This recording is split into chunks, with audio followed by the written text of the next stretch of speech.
Good morning, good morning, good morning, and good morning, good morning, good morning. All right, another lovely day. All right, so let's just jump into a couple of things. Rhino bot is going to take another 1 to 2 days, and it's actually the fault of my own, right? I was unable to get to that prompt all weekend, and it is something that I need to physically do because it is something that's, I'm in charge of creating. It's not something I can delegate off. It is a lot of work, and I'm going to get to it today. That's actually the number one order of business because once I get it to that team member, hey, I think I call after Zoom. Um, just email me. Uh, I'm sure you might have already. I'm going to go check it. But yeah, let's do an email so I can see what's up. Because I need to get this prompt done. Because once I go ahead and get this prompt over to the department, then it's in their hands, and that's okay. We just need to get it in their hands. Secondly, I've noticed that our automations have stalled the last 4 days. Normally, we would be on it immediately. So actually, as you look at the Rhino ledger, you'll see that for the last 4 days in a row. Now, of course, there's buying and selling every single day. So if you see that staying exactly the same, something is worth looking at. Now, because it happened over a weekend, because it happened over a Mother's Day weekend, I wasn't going to bombard our team with, hey guys, listen, get this done, get this done. Rhino and I and all of us, we have a pretty good relationship, and more than 100% of the time, if that's even possible, anytime anyone's ever said, hey, Ant, check this out, I've always checked it out and I've always reconciled it immediately, regardless of who the benefit is, right? Like many times people have said, hey, Ant, and my emails are just making so much noise. Many times people have said, hey, Ant, I didn't get this, right? And we sent it over immediately. So what we're going to be doing with the automation today is, as our team member would say, giving it a kick in the butt because it likely just stalled out. So I'm not sending anything manually until we get that resolved because I want to catch up on everything that did not get sent out. And that should be done by, I don't know, middle of today, if not the latter half of today. Also, Rhino Bucks is at another all-time high in liquidity. We crossed over 111,000 today, which is pretty much just a scorcher from 90,000. I mean, in 3 weeks, we've added a lot of money. And that's gone really, really well. So Rhino Bucks, stop me when you've heard this before. We are currently, right now, at an all-time high, which is good. In fact, we're actually close to getting to an all-time high in price. Remember, we got as high as 256, and at that moment, the liquidity was 65,000. We're at 240, and the liquidity is 111,000. So we've really done a good job adding a lot of money and a lot of everything to it. And that's not a commentary on us, right? It's a commentary for all of us because all of it is the most amazing collective project I think anyone's ever done. So that's really, really cool. Twitter. Twitter is fun. So a lot of the data, so I've spent 3 to 4 hours every single day taking a look at the data, turning off some ads, copying others, adding more to like for instance, like rinse and repeat, right? So you have an ad and it's doing well, and you find the reason that's doing well is A, B, and C. So you say, okay, let's do more of A, B, and C. And you realize that you wasted money on D, E, and F. So you take out D, E, and F. And then presumably that ad should then go ahead and perform better the next day. And it has, and better and better and better. In doing so, though, it's a whole chain reaction. So for instance, if I change the ad copy, and not change, because again, then you throw the data out the window. If you change the whole ad copy, well, then every data point of someone that clicked on it gets thrown out the window because now it's a different ad. So you have to revise it, right? Like just add a little bit of stuff to it. And what we found is that every single day our ads have been doing better. That's the good part. The chain reaction part is, well, now once someone gets to that ad, they're like, great, we love it. This ad is offering bologna sandwiches. I love bologna sandwiches. Let me click it. Well, does the lander page offer bologna sandwiches, right? you need to go ahead and have a straight line from the ad copy to now the lander page. Now, the lander page needs to be revised to meet that person. So if that person loves bologna sandwiches, maybe the lander page should have a picture of a sandwich, right? Like it should have something of the sort. So what we have found is that our conversions on the front end are better. Our conversions from lander page to checkout page are worse. Our conversions at checkout page are 0. So let me just take a look at this. And from May 10th, are we in May? Yeah, May 10th to May 15th, we've had almost 1,100 in lander traffic, which is a little bit misleading because we accidentally did $100 that one day. So I'm going to give you the conversion rates, right? And of that 1,100, 140 clicked to go to the checkout page. That's roughly 12.75%. That's pretty good. If you go ahead and peel back from May 13th to May 15th, only 163 were landed traffic and only 7 went to the checkout page. That's 4%, 4.29.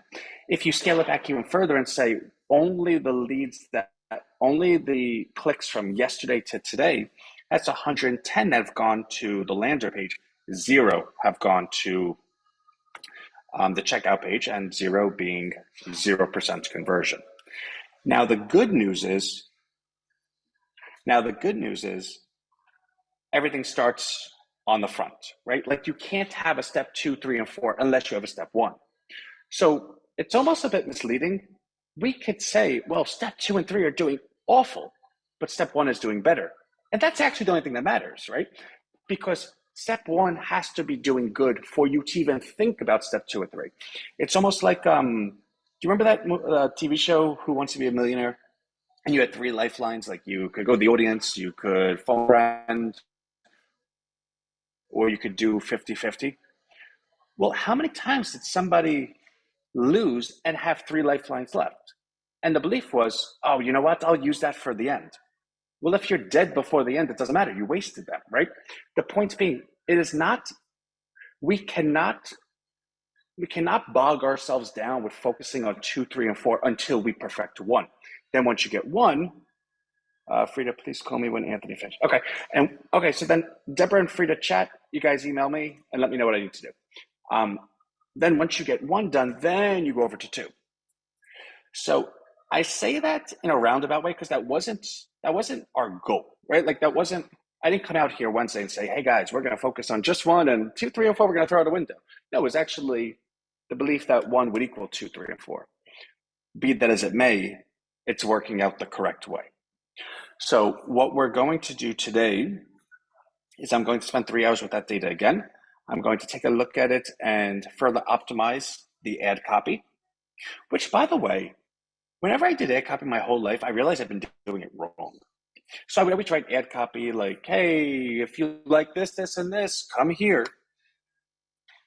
You know what we're doing now? We're realizing that, say, the Pacific Northwest is clicking our ad. So then in the ad, we only target Pacific Northwest. And in the ad, we say, everyone from Pacific Northwest is loving this. So then the person gets the ad. They're like, wait, I'm from the Pacific Northwest. The Pacific Northwest is loving it. I need to check it out, right? So it's like, duh.